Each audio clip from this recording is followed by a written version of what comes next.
Україна! Україна! Україна!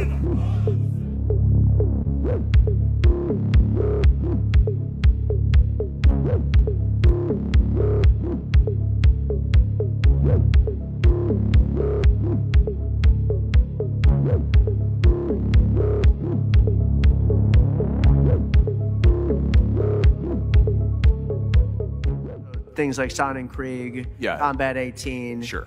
Azov. Now, if you look at any of those global groups, do we know who all those individuals are?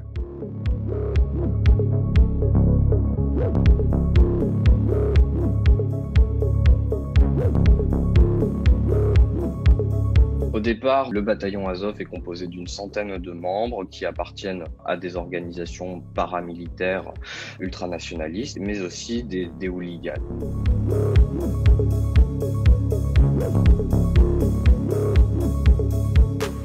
C'est un mouvement militaire qui doit guider l'Ukraine dans cette lutte contre la Russie. Mais surtout, ce qu'il faut retenir, c'est le principe de troisième voie. C'est un projet civilisationnel, c'est-à-dire créer une autre Europe qui serait vraiment européenne, selon en tout cas leurs standards identitaires, idéologiques, et qui ne s'inscrirait pas dans l'Union européenne et la Russie.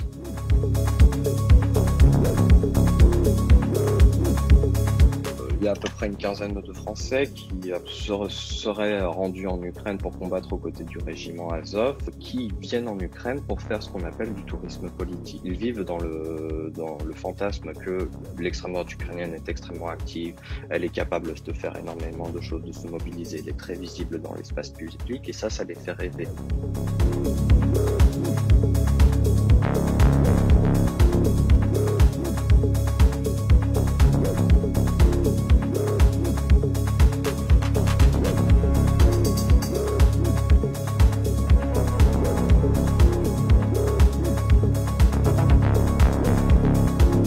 Aujourd'hui, en fait, les principaux mouvements qui tentent de coopérer, en tout cas avec le mouvement Azov, ce sont des dissidents de la nouvelle droite. C'est également des personnes affiliées à d'anciennes organisations telles que le GUD ou le Bastion Social, qui pensent que justement l'Ukraine a sa part à jouer dans la défense de l'Europe et serait finalement à l'avant-garde d'un nationalisme européen en construction.